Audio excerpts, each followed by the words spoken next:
kita kena ingat kalau orang yang breastfeed anak, walaupun you all tak datang period, tak bermakna anda selamat daripada pregnancy.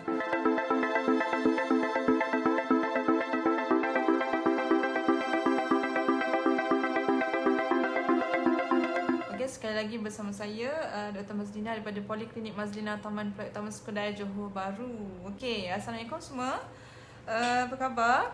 Okey, so insyaAllah topik saya pada petang ini ialah berkenaan irregular menses ataupun period tak teratur. Agak menarik kan topik hari ini. So tag kawan-kawan anda yang mungkin ada masalah ini, okey, boleh share ramai-ramai supaya lagi ramai yang dapat menonton dan juga insya-Allah dapat menambahkan ilmu tentang kenapa setengah orang dia ada period tak teratur, ataupun mungkin anda sendiri yang mengalami masalah period tak berapa cantik ni. Kadang-kadang datang 6 bulan sekali, ada masa 3 bulan sekali, ada tu datang sikit-sikit, ada masa keluar banyak. So hari ni kita nak tahu kenapa perkara ini berlaku. Okey, period tak teratur ni agak common Ramai yang datang ke klinik bertanyakan, doktor saya dah lama tak datang period, 2 bulan, 3 bulan tak datang. Benda ni bukan perkara yang orang kata jarang-jarang berlaku, tapi sangat biasa. Kadang-kadang dia sendiri pun macam tak tahu kenapa period tak datang. Lagi period tak datang, lagi stres. Lagi stres, lagilah period tak nak keluar. Betul tak? Sebab apa? Period ni juga berkaitan dengan kita punya emosi. Maksudnya lagi kita stres, lagilah period tak betul. So hari ni kita cuba kupaskan kenapa benda-benda ini berlaku, dan kita nak tahu apakah puncanya kenapa setengah orang ni period dia tak cantik, tak teratur. 2 bulan sekali datang, sebulan sekali, jarang-jarang berlaku. Kadang-kadang 6 bulan sekali, ada juga setahun sekali. Yang tu tak boleh lah orang kata simpan sendiri, kena berjumpa dengan doktor, buat orang kata dapatkan pemeriksaan, sebab kita tak tahu sebenarnya kita mungkin ada masalah-masalah lain yang perlu dapatkan rawatan. Sebab tu kita kena tahu kita punya period macam mana. Paling penting kita kena catat.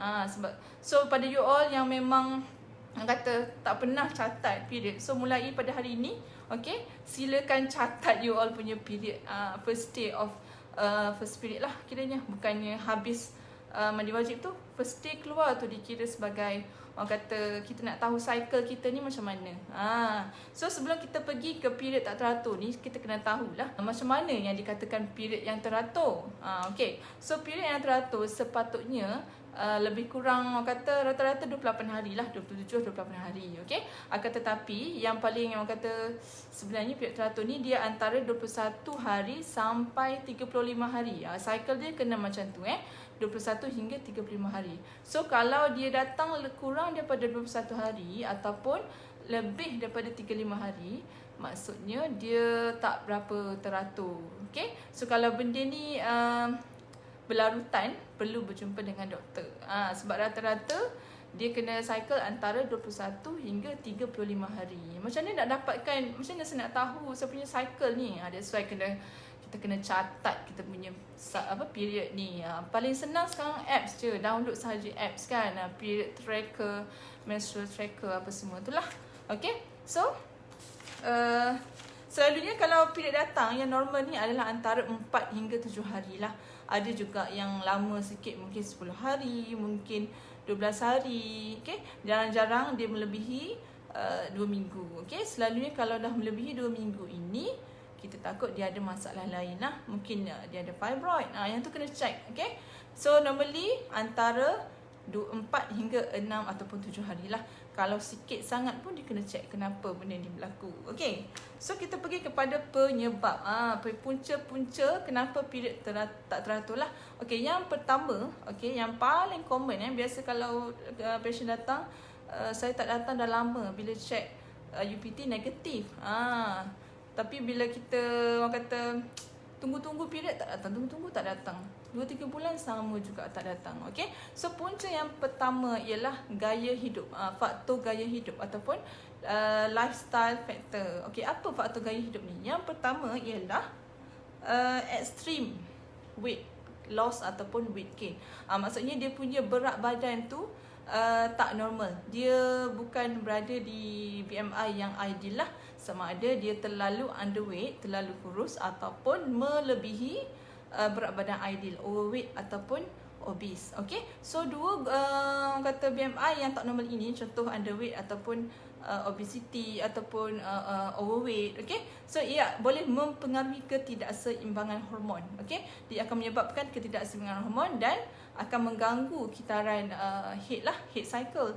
So ini akan menyebabkan period seseorang itu akan menjadi tak teratur. That's why kalau you all pergi mana-mana klinik period tak datang, first kali kita kena check sama ada BMI kita ni ideal ataupun tidak, sebab ia sangat memainkan peranan. Okay, so daripada situlah kita boleh kata kalau kita overweight ataupun obese, okay, kita kena dapatkan berat badan ideal terlebih dahulu, dan seterusnya lama kelamaan period kita akan kembali normal. Okay, sebelum tu kita kena make sure lah kita tak ada masalah lain, tak ada masalah cyst ke, tak ada fibroid ke, ataupun masalah medikal yang lain. Okay, so tu adalah yang paling common, iaitu extreme weight, sama ada terlalu kurus ataupun terlalu berlebihan berat badan tersebut. Okay, yang kedua, gaya lifestyle factors ialah excessive exercise. Maksudnya bersenam ataupun buat aktiviti secara berlebihan, terlalu ekstrim. Okay, so seperti yang kita ketahui, bersenam ni bagus, akan tetapi apabila kita terlalu ekstrim bersukan, contohnya macam kita ada setengah orang tu dia participate dalam sukan, menyertai sukan orang kata sukan C ke contohnya kan, yang melibatkan dia perlu menguruskan badan dia, so automatik daripada situ perubahan BMI berlaku. Okey, daripada mungkin sebelum ni dia ideal, tapi dia disebabkan oleh faktor dia perlu melibatkan diri dalam sukan tersebut, menyebabkan berat badannya dah mula berkurangan. Okey, selalunya orang suka-suka ni kurus lah. So bila berlakunya perubahan BMI atau perubahan berat badan untuk dia melibatkan diri daripada aktiviti sukan tersebut, okey, secara tak langsung boleh mengganggu dia punya kitaran head. Okey, ini semua menyebabkan kecelaruan hormon lah. That's why lama kelamaan orang yang terlibat dalam extreme sport ni memang dia perasan lama-lama dia punya period, dan makin lama makin tak berapa cantik ataupun makin huru-hara. Okey, tu yang kedua ialah extreme sport ataupun extreme exercise lah. Yang ketiga, ini yang kita cakap tadi, iaitu stres. Stres sikit-sikit biasalah, kita manusia biasa kan, tapi kita tak boleh terlalu over stress, tak boleh terlalu overthinking. Ada masalah sikit simpan lama-lama benda tu menyebabkan kita punya emosi terganggu. Okay, bila emosi terganggu, ada setengah hormon, ada satu hormon dalam badan kita ni, hormon serotonin, dia akan terganggu penghasilannya, menyebabkan cycle period pun turut terganggu. Okay, so daripada situlah kecelaruan hormon berlaku. That's why kalau kita rasa bulan ni, bulan lepas terlalu stres, okay, lama kelamaan period kita pun macam makin tak betul. So benda yang paling penting kita kena buat ialah manage stres itu sendiri. Okay, that's why kita kena tahu kita ni kata ada masalah apa, kenapa kita punya period tak teratur. Contoh tadi stres, so kita kena handle stres tersebut. Kalau kita punya BMI terlebih, berat badan terlebih, so kita kena usaha dapatkan berat badan yang ideal. Daripada situ kita boleh betulkan period kita. Okay, tu adalah tentang stres lah. Yang seterusnya ialah mental disorder. Ini orang kata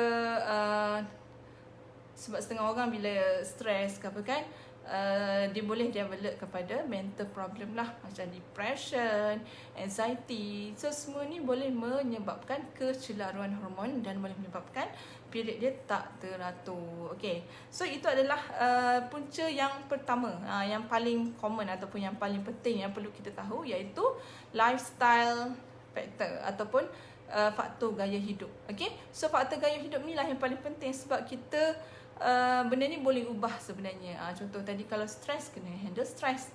Kalau berat badan berlebihan, kita kena dapatkan berat badan ideal. Okay, so kita kena pasti kita yang mana satu bila period kita tak betul ni. Okay, kalau orang kata dah buat semua tu masih berlakunya period tak teratur, maksudnya period kita masih tak cantik, waktu ni lah you all perlu dapatkan nasihat doktor.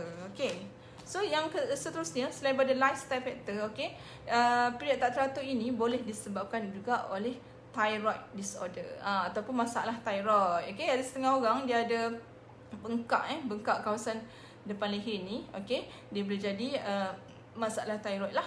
Okey. So bila berlakunya ketidakseimbangan hormon thyroid ini, hypothyroid ke hyperthyroid ke, ini boleh menyebabkan period tak teratur. Okey. Yang ketiga ialah PCOS.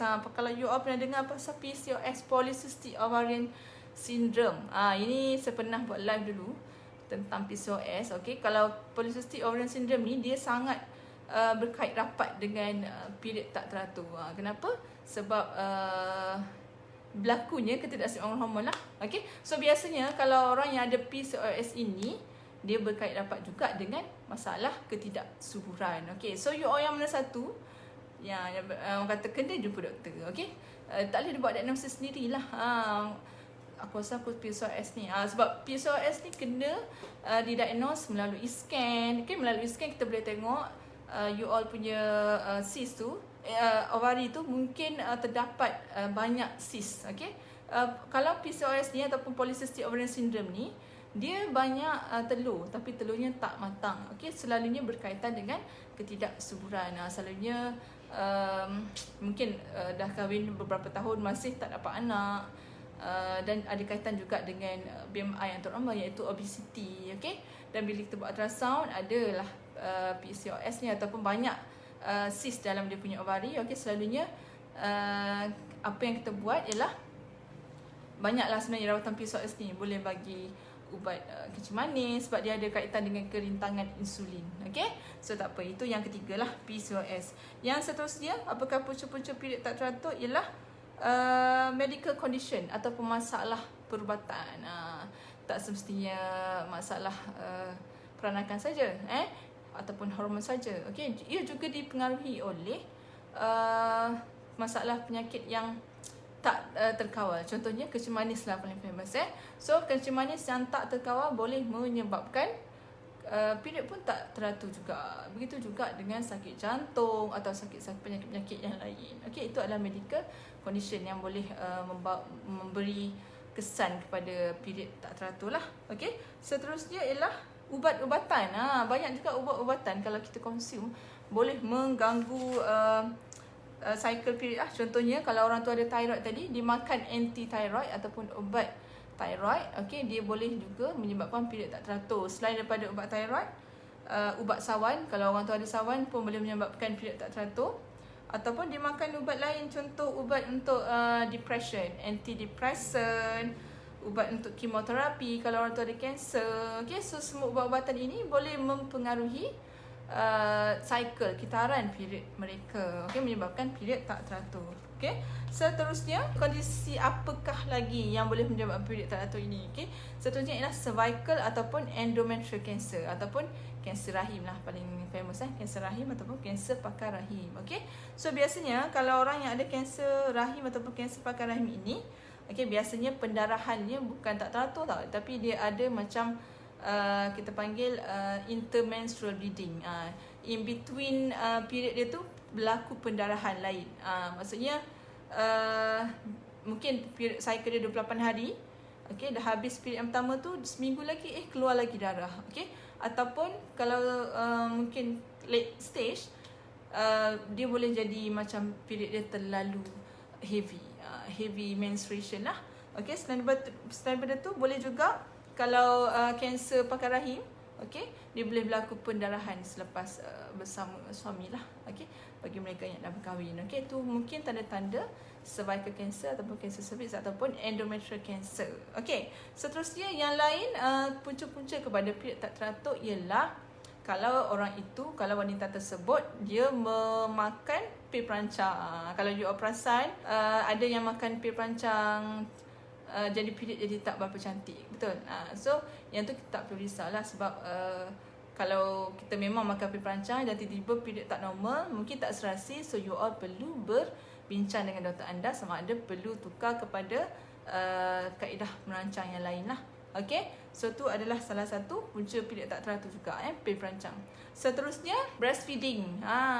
Bagi mereka yang menyusu anak, okay, jangan risau sebab kadang-kadang tu bila kita menyusu ni ada satu hormon dia dirembeskan, iaitu prolaktin. Hormon prolaktin ini menyebabkan period kita tak jadi teratur lah. okey, sebab kita menyusu anak. Okey, tapi kita kena ingat kalau orang yang breastfeed anak, walaupun you all tak datang period, okey, tak keluar period, tak bermakna anda selamat daripada pregnancy. Maksudnya anda masih boleh pregnant walaupun tak period. Sebab kalau you all pernah dengar, menyusu badan ni memang boleh jadi salah satu contraception method lah. Akan tetapi boleh digunakan pakai untuk mereka yang exclusive breastfeeding selama 6 bulan pertama sahaja. Maksudnya bila dah anak tu dah mula 7 bulan, dah masuk 8 bulan, dia dah orang kata dah tidak lagi melindungi seorang ibu itu daripada pregnancy walaupun tak datang period. Sebab ada juga saya tak datang period sejak daripada beranak atau lepas, tapi tiba-tiba perut saya dah besar, sudah sekian-sekian dah ada baby. Maksudnya tak perlu tunggu period untuk pregnant lagi kalau ibu-ibu yang sedang menyusui ini. So that's why kita kena you all kena berhati-hati. Okay, so kalau rasa ada perubahan daripada segi gejala-gejala pregnancy walaupun tak period, okay, sila buat UPT. So mungkin kemungkinan besar anda pregnant lah. Okay, so selain daripada tu, simptom perimenopause. Simptom perimenopause ataupun dia adalah transition phase ataupun fasa transisi sebelum menopause. Okay, so biasanya golongan ini juga boleh dapat period tak teratur. Selalunya kalau menopause ni dia kategori usia dalam 40-an lah, 40, 45, 50 Akan tetapi ada juga yang menopause sebelum umur 40. Okay, so biasanya kalau period tak teratur daripada kalangan mereka yang mungkin dalam beberapa bulan akan menopause, okay, dia akan ada gejala-gejala lain lah. Contohnya hot flushes, rasanya panas, ataupun malam-malam macam susah nak tidur, mood changes, cepat nak marah kan, ataupun kekeringan pada vagina. Okey, itu mungkin simptom-simptom nak menopause. Okey, dan ia juga boleh menyebabkan period tiba-tiba jadi huru-hara, tak datang 2 bulan, ataupun period datang sikit-sikit, ataupun terlalu lama datangnya pun boleh orang kata menyebabkan period tak betul lah kalau nak menopause ni. Okey, so saya rasa itu sajalah. So yang paling penting ialah yang pertama tadi, iaitu lifestyle factor. Maksudnya punca yang paling common ialah berlakunya perubahan daripada gaya hidup lah, sama ada berat badan berlebihan, okay, dan juga excessive exercise yang berlebihan, ataupun stres. 3 benda ni dia kita boleh ubah. Okay, so kalau kalau you perasan period tak datang 2-3 bulan, okay, at the same time BMI you all memang tak normal, overweight ke, obese ke, so first step ialah cuba amalkan ataupun cuba method diet yang ni lah, supaya kita boleh dapatkan semula berat badan ideal lah. Sebab apa? Sebab bila period tak teratur ni, kalau kita orang kata setengah orang bila dia dah plan nak pregnant, okay, ataupun memang dah kahwin, tiba dah setahun lebih, 2 tahun tak lekat, okay, most probably dia disebabkan oleh berat badan yang berlebihan. Okay, bila berat badan berlebihan ni, period tak teratur, so waktu subuh pun akan huru-hara, betul. So akan menyebabkan susah nak melekat lah, susah nak pregnant. Okay, so first step biasanya kalau pergi klinik, memang doktor akan suruh you all turunkan berat badan terlebih dahulu. Sebab itulah yang paling common, yang paling orang kata biasa berlaku lah. Sebab berlebihan berat badan menyebabkan period tak betul. Okay, so concern dia bila period tak betul ni, kalau kita dah kahwin ni kan, so kita naklah conceive, naklah lekat kan, naklah nak anak kan, so kena turunkan berat badan. Okay, itu paling penting. Okay, so selain daripada tu, biasa kalau patient datang kat kita, biasanya kita juga akan buat pemeriksaan melalui ultrasound lah, untuk melihat sama ada kemungkinan mungkin dia ada PCOS tadi, polycystic ovarian syndrome, ataupun ada perkara-perkara yang melibatkan masalah-masalah yang melibatkan bahagian perankan, contohnya fibroid ataupun endometriosis, apa semua itulah. Okay, semua ni perlu dibuat pemeriksaan di klinik ataupun di klinik pakar sakit puan. Okay, so, perlu dapatkan pemeriksaan doktor. So bila kita nak dapatkan pemeriksaan doktor ni, okay, so biasanya kalau kita kena jumpa doktor kalau kita dah tunggu period 3 bulan tak datang contohnya, okay, and at the same time dah buat UPT, tak pregnant pun, tapi 3 bulan tak datang. Masa ni lah you all perlu pergi ke klinik untuk buat pemeriksaan. Okay? Ataupun bila lagi nak pergi jumpa doktor, selalunya apabila kita punya period walaupun tak datang, at the same time kadang-kadang ada setengah orang tu dia keluar period sikit-sikit, ataupun ada masa lepas bersama suami keluar darah, kita panggil period menjadi tak ni lah, jadi irregular. Tiba-tiba saja. Sebelumnya okey, tiba-tiba jadi macam tu. So perlu jumpa doktor untuk rule out benda-benda, contohnya macam kanser pakai rahim tadi. Seterusnya, kalau period tersebut lebih daripada 15 hari, kita nak tahu kenapa pun kena pergi jumpa doktor lah untuk buat pemeriksaan selanjutnya. Selalunya kalau fibroid contohnya, dia memang period berpanjangan. Okay? So dan seterusnya, berlebihan. Kuantiti dia mungkin kita perasan biasa dalam satu hari tu sekali 2 dia tukar. Ni dalam satu hari 2-3 jam, tak sampai 2-3 jam dah tukar beberapa kali. Maksudnya kuantiti darah yang keluar tu sangat banyak, dan ia juga merupakan tanda-tanda yang tak normal lah. Mungkin tanda-tanda kepada penyakit-penyakit yang saya sebutkan tadi. Okey, itu saja daripada saya. Terima kasih kerana menonton. Assalamualaikum warahmatullahi wabarakatuh.